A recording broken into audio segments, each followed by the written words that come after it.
ڕۆژێکیان پیاوێک هاتە خزمەتی زانایەک و خواناسێک، فەرمووی باشە بۆچی ئێمە ئەو هەموو گوناه و تاوانە دەکەین، ئەو هەموو سەرپێچەی فەرمانی خوا دەکەین، بەڵام خوای گەورە سزامان نادات. ئەوش فەرمووی خوای گەورە سزای داوی، خوای گەورە عەزابی داوی، بەڵام هەستی پێ ناکەی. وتی چۆن؟ فەرمووی چەند خاڵێکت بۆ باسەکەم، منیش قەناعەتم وایە هەمومان خوا سزامانی داوە، بەڵام هەستی پێ ناکەین ئیلا کەسانێکی کەممان نەبێت. سزا تەنها جەهەنم نییە، سزا تەنها ئەو نییە خوای گەورە بەربارێنە بەسەرتا. فەرمووی هەست ناکەی چێژ لە عیبادەت و خواپەرستی ناکەی، نوێژ دەکەین نازانین چەند کات نوێژمان کردو. پێغەمبەری خوا صلی الله علیه وسلم دەیفەرموو بلبیلەی چاوم، گلێنەی چاوم نوێژە، و دەیفەرموو ئەی بیلال هەڵسە بانگ دە و قامەت کە با دڵمان مرتاح بێ، با ئیسراحەت کەین، بەڵام ئێمە دەڵین با لە کۆڵی کەینەوە، با نوێژەکە لە کۆڵ کەینەوە. ئەوە هەست بە عیبادەت و خواپەرستی ناکەین. ئافرەتێکی ئیماندار و خواناسە بوو لە شاری بەسرا، کچێک بوو تازە پێ ئەگەیشت، زۆر ئیماندار بوو، بەناوبانگ و لە عیبادەت و خواپەرستیە. کاتێکە لە سەرمەرگا بوو ئەگریا، دەیان فەرموو بۆچی دەگریت؟ دەی فەرموو خۆڵدام ئەپۆشێ، خۆڵ لاشەمدا ئەپۆشێ، بەڵام تێرم لە عیبادەتی خوا نەخوارد. ئێمە بێزارین لە عیبادەت، نوێژ دەکەین نازانین بۆچی نوێژ دەکەین، نازانین خوای گەورە بۆچی ئێمەی دروست کردووە. ئەوە سزای خوایە. ئایا لەوە گەورەتر هەیە؟ سزا لەوە گەورەتر هەیە کە تۆ نوێژ و عیبادەت و خواپەرستی دەکەی، بەڵام نازانی بۆچی کردوتە، دڵت لای نییە، قورئان دەخوێنی نازانی لەکوێ دەخوێنی لەکوێ ناخوێنی، نوێژ دەکەی ئاگات لە نوێژەکەت نییە، زیکری خوا دەکەی غافڵ و بێ ئاگایی. ئەمە جۆرێکە لە جۆرەکانی سزای خوا بەسەر ئێمە و بەسەر میلەتانی تریشەوە. ئەو عیبادەت و خواپەرستی کە دەیکەین هەستی پێ ناکەین، چێژی لێ وەرناگرین، دڵخۆش نابین پێی. خواناسان کاتێک کە کێشە و مشکیلەیان هەبوایە نوێژیان دەکرد، عیبادەتیان دەکرد، بەڵام کاتێک کە ئێمە کێشە و مشکیلەمانێت جگەرە خۆین، نێرگەلا خۆین، عارەقە خۆین، گوێ لە گۆرانی ئەگرین، ئەوە جیاوازی نێوان ئێمە و خواناسانە. کاکە بۆ جگەرە خۆی؟ وەڵا خەفەتمەیە. بۆ گوێ لە گۆرانی ئەگری؟ وەڵا خەفەتمەیە، مشکیلەمەیە. شەیطان وای لێ کردووە کە مرتاح بێ بەچی؟ بە گوناه و بە تاوان، بەڵام خواناسان بە عیبادەت و بە خواپەرستی و بە نوێژ خۆیان مرتاحە کرد، دڵی خۆیان خۆش دەکرد. ئەمە جۆرێکە لە جۆرەکانی سزای خوا بەسەر ئێمەوە، بەڵام هەستی پێ ناکەین، بەڵام شعوری پێ ناکەین. ئەو زانایە فەرمووی بەو پیاوەی فەرموو تۆ دەڵی خوا سزامانی نەداوە، چۆن خوای گەورە سزای من و تۆی نەداوە؟ باش ئەوە نییە کاتێک کە عیبادەت و خواپەرستی ئەکەی بە قورسی ئەیکەی، قورسە بەلاتەوە. خوای گەورە دەفەرمێ وئیذا قاموا إلى الصلاة قاموا كسالى، خوا بمان پارێزێ. منافقەکان کاتێک کە هەڵ ئەسن بۆ نوێژ زۆر بە تەمبەڵی هەڵەسن، بێتاقەت، بێزار، ئەبینی هەتا بانگ دەخەڵ نایە بۆ جومعە، بێزارە، بێزار، تاقەتی نییە بۆ بێ مزگەوت، توش بووە.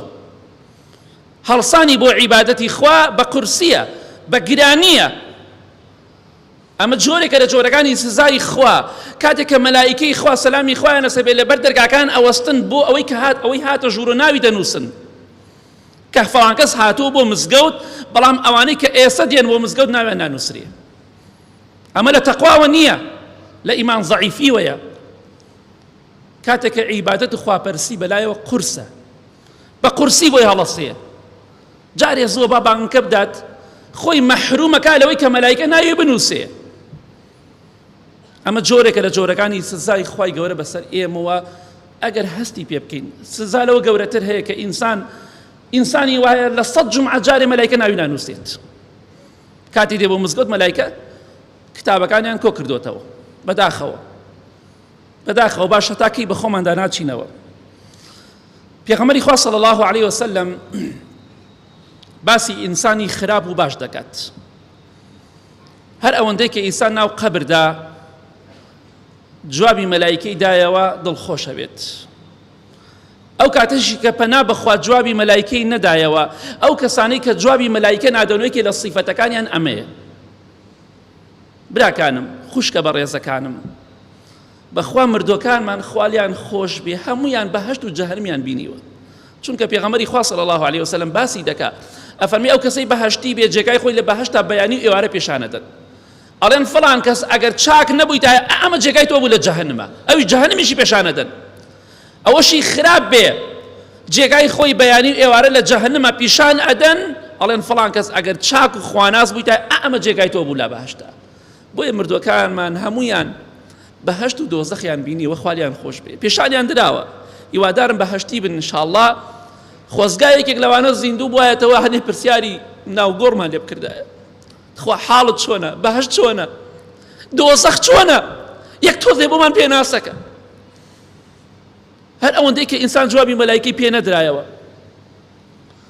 پێغەمبەری خوا فەرمێ صلی الله علیه وسلم کاتێک کە زانێ کەسێک دێ بۆ لای شقڵ و شێوەی مرۆڤ لە ناو گۆڕدا، ئەمە دوای چەند دەقەیەک کە نێژراوی، هەر ئەوەندەی کەوتە نازانم چیە پەروەردگارمە، هەر ئەوەندەی کەوتت نازانم چیە پێغەمبەرمە صلی الله علیه وسلم، هەر ئەوەندەی وتت نازانم چی دینێکم هەیە.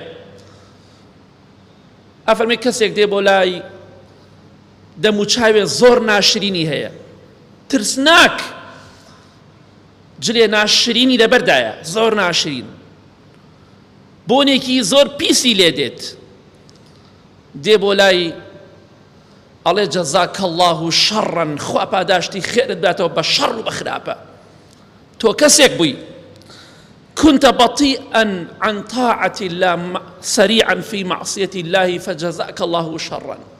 تۆ کەسێک بووی لە دنیادا لە بەرامبەر عیبادەت و خواپەرستیە خەمسارد و تەمبەڵ بووی، سست بووی، بۆ گوناه و بۆ تاوانیش سەریع بووی، ئازا بووی، دەی خوا پاداشتی شەڕت بداتەوە. ئەڵێ تۆ کێی؟ ئەڵێ من کردەوە خراپەکانی تۆم لە دنیادا، خراپەکان کە کردت ئەوە تا بۆتە بەڵایەک بوت.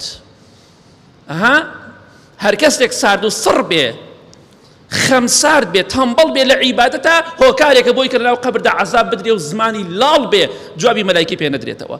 بۆیە خەمسارد مەبە لە عیبادەت و خواپەرستیە، گەرم و گوڕ بە، تەمبەڵ مەبە، تەوەزەل مەبە.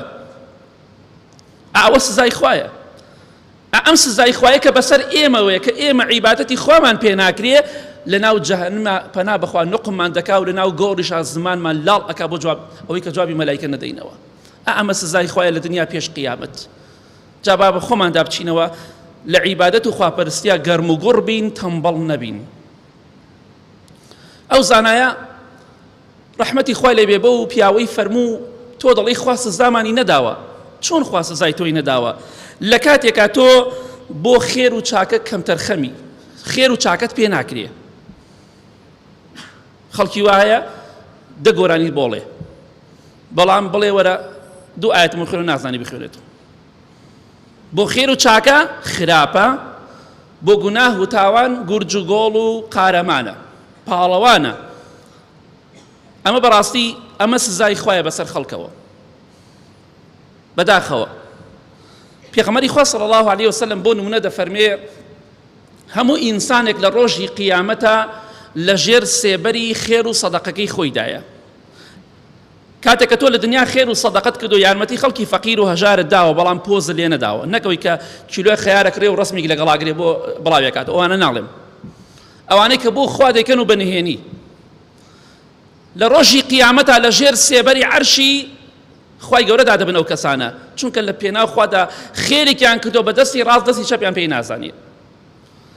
پێغەمبەری خوا فەرمی صلی الله علیه وسلم ئەو کەسانی کە خێر و سەدەقەیان کردو لە ڕۆژی قیامەتە لەژێر سێبەری خێر و سەدەقەکەی خۆیاندان، هەتاکە حکمی نێوان هەموو خەڵکی دەکرێ، هەتا مەحکەمەی خەڵکی تەواوە بێ، ئەوان لە سێبەری خێر و سەدەقەی خۆیاندان.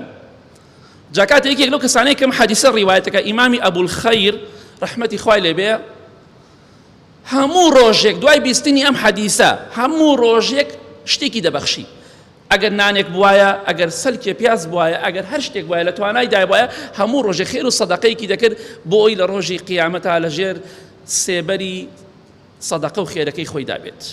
ئەمە گەرم و گوڕیە لە عیبادەتە، ئەمە گەرم و گوڕیە لە خێر و چاکەدا. چەندەها پیاو چاک هەبووە ڕەحمەتی خوایان لێ بێ، وتویانە ئەگەر بەیانی قیامەت بێ لەوە زیاتر چاکەمان پێ نییە تەواو ئامادەین بۆ مردن بەڵام ئێمە سوێن بەخوا هیچ کەسێکمان لە منەوە هەتا ئێوەش کەسمان ڕووی مردنمان نییە سوێن بەخوا ڕووی لای پەروەردگارمان نییە ئەوە نەمان گوناه کرد ئەوە نەمان تاوان کرد ئەوە نەمان سەرپێچی فەرمانی خوا کرد ئەوە نەمان سارد و سڕی نواند بەرامبەر بە عیبادەت و خێر و چاکە سوێن بەخوا ڕووی قیامەتمان نییە بەس مەگەر خوا خۆی ڕەحمان پێ بکات ئەوە سزای خوایە بەسەرمانەوە بەڵام بەخوا هەستی پێ ناکەین ئەو سزایی کە بەسەر ئێمەوە کە تەمبەڵ و خەمساردین لە عیبادەت و خواپەرستیە زۆر لەو قورسرە کە بە چاوی خۆمان سزاکەی خوا ببینین بەڵێ یەکێ پیاوچاکان زان چیە دەفەرمێ ئیمامی ئەبوو ئیسحاقی سوبەیعی ئەفەرمێ تاقەتم نەماوە پیر بوومە چوومەتە ساڵەوە ئێسقانم لاواز بووە لاشەم لاواز بووە بەخوا شەوان کە شەو نوێژ دەکەم بەس تەنها توانم بەقەرە و ئالی عیمران بخوێنم بەقەرە و ئالی عیمرانە خوێنین لە شەو نوێژە ئەڵێ خراپ بوومە و تاوان تاقەتم نەماوە جا خۆ ئێمە گەر شەوەیە شتێکی وا بکەین بەیانی دەڵین وا دەزانین قەڵای خەیبەرمان ئازاد کردووە ئەو خۆی زەمی خۆی دەکا ئەڵێ بەس بەقەرە و ئالی عیمرانم پێ خوێن لە شەو نوێژە ئەوە نەتوانام ماوە لە ئاواز بوومە ئەی قوڕ بەسەر من و تۆ خاک بەسەرمان چیمان کردووە ئێمە کوا عیبادەت و خواپەرستیمان ئەمە هەمووی سزای خوایە بەسەرمانەوە خواناسان هەستیان پێ کرد ئێمە چونکە دڵمان ڕق بۆ هەستی پێ ناگەن کە سزای خوا بەسەرمانەوەیە سوێن بەخوا هەموومان سزای خوا بەسەرمانەوەیە خوا عقوبەمانی داوە لە دنیادا پێش قیامەت ئەمانە هەمووی خاڵە لە ئێمەدا هەیە بەڵێ ئیمامی خالیدی کوڕی وەلید ڕەزای خوای لێبێ شمشێری خوا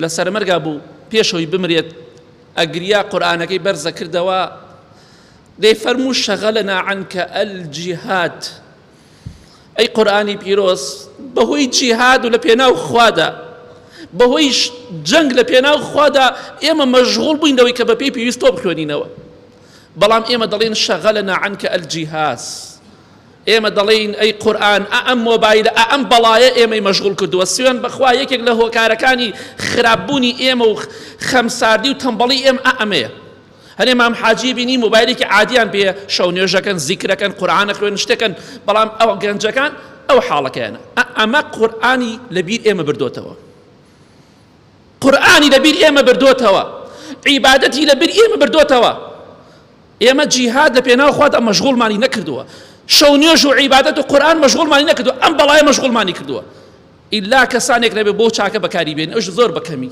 ئیلا خەڵکی بۆ خراپە بەکاری دێنێ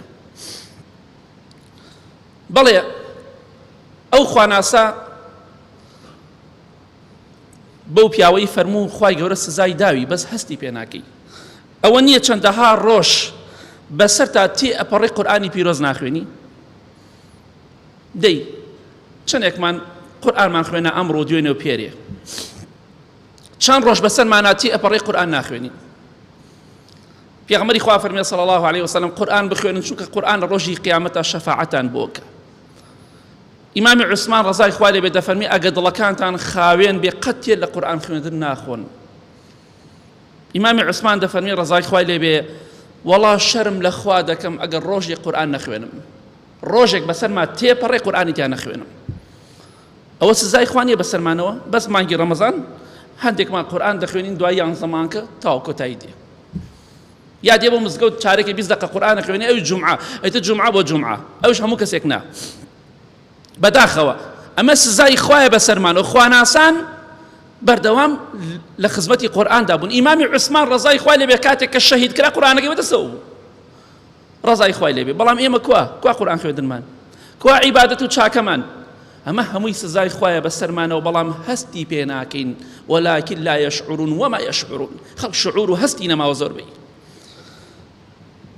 فەرمووی ئەی بەڕێزم مەڵێ خوا سزامانی نەداوە گوناح و تاوان دەکەین ئەوە نییە چەندەها شەو ئەمە گشتمان دەگرێتەوە کەسێکی کەممان نەبێ دەرەچێت ئەمە سزایەکی خوایە بەسەر گشتمانەوە ئەفەرمێت چەندەها شەو دائەنیشی هەتا درەنگانێکی شەو دوور کات نوێژ ناکەین چەندێکتان ئەم شەو تا سعات 10 12 1 2 دانیشتوونە بە دیار مۆبایلەکەتان و دوور کات نوێژتان نەکردووە چەندێکتان ئەوە بزانن سزای خوایە بەسەرتانەوە.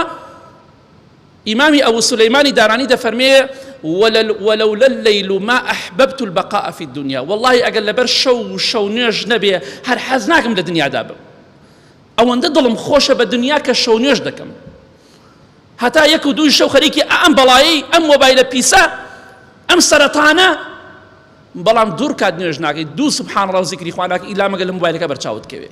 ئەمە هەمووی سزای خوایە بەسەرمانەوە، با بە خۆماندا بچینەوە. یا ربی خوایە ئیمان و تەقوامان زیاد کەی، ئاخرمان بەخێر بگێڕی. الحمد لله والصلاة والسلام على رسول الله وعلى آله وصحبه ومن والاه. ئەو زانە بەڕێزە ڕەحمەتی خوای لێ بێ فەرمووی بەڕێزم ماڵی خوای گەورە سزامانی نەداوە، گوناه و تاوانیش دەکەین. دەبینیت ئەوە نییە تۆ زیکر و یادی خوا ناکەی ئیلا بە کەمی نەبێت. ئەمەش جۆرێکە لە جۆرەکانی سزای خوا بەسەر ئێمەوە.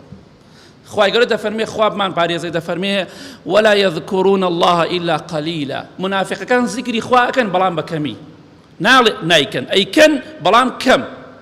ئێمەش لەوانەیە زۆرێکمان لەم سیفەتە و نزیک بین کە زیکری خوا بە کەمی دەکەین.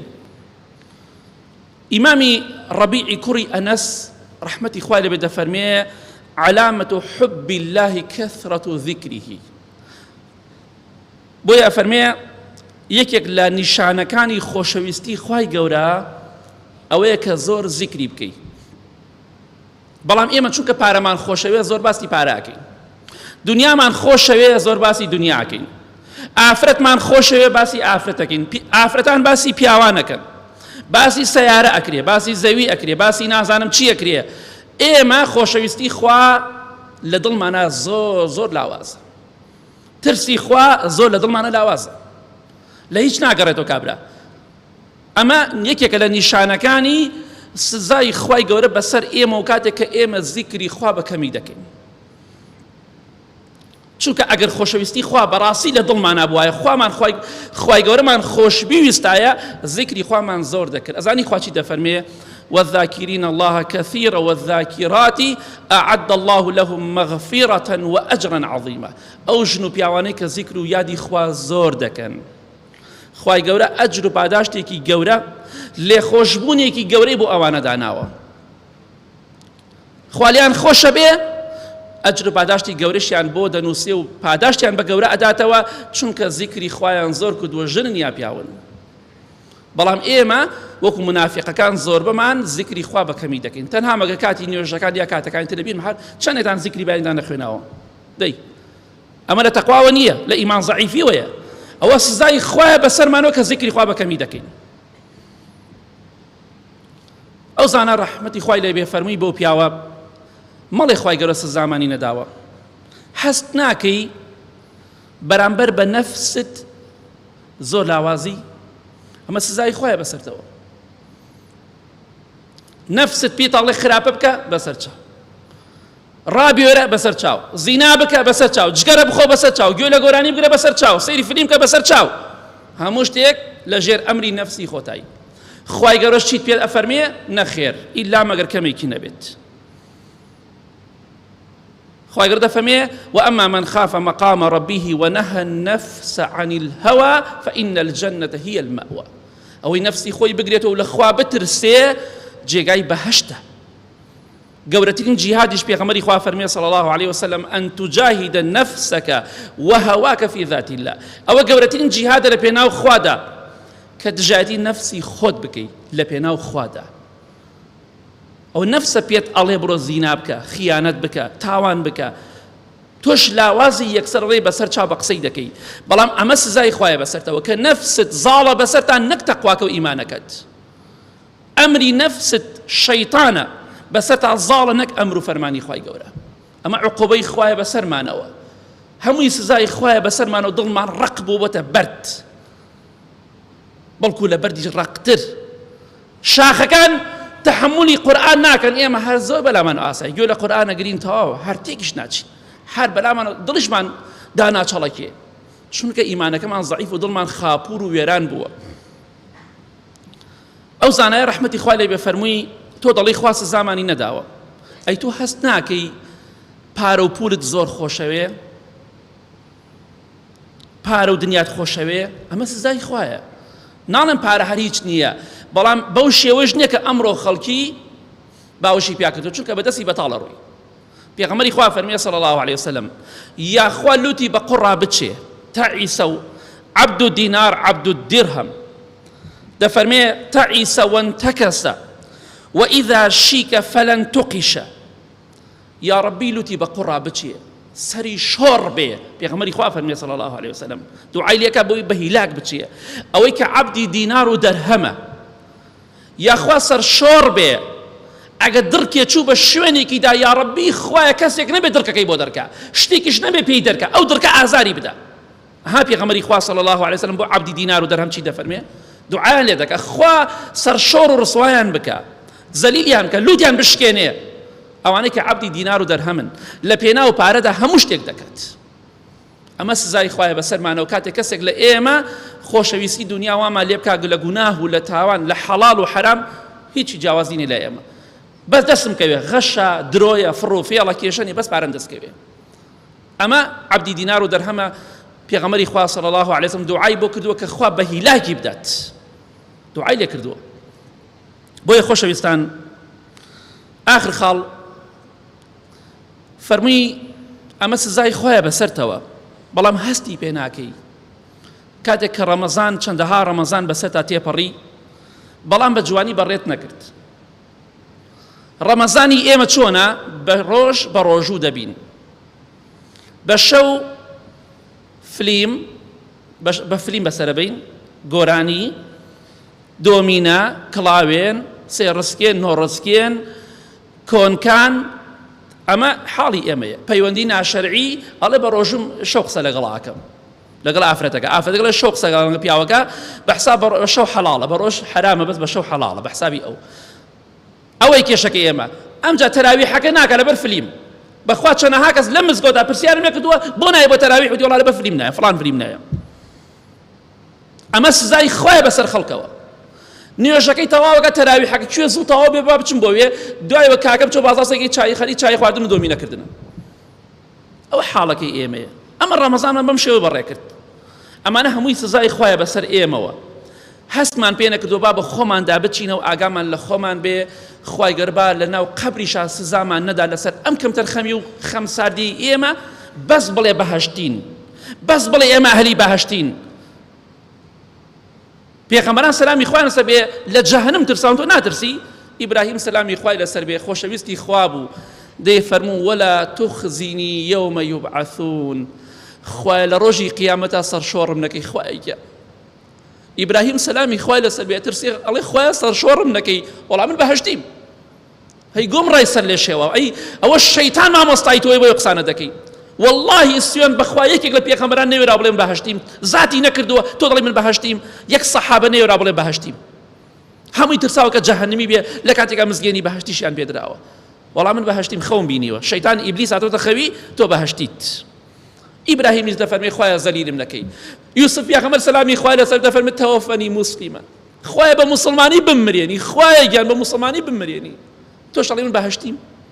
هەی سرگردان، هەی سەر لێ شێوە بە خۆتا بچۆرەوە.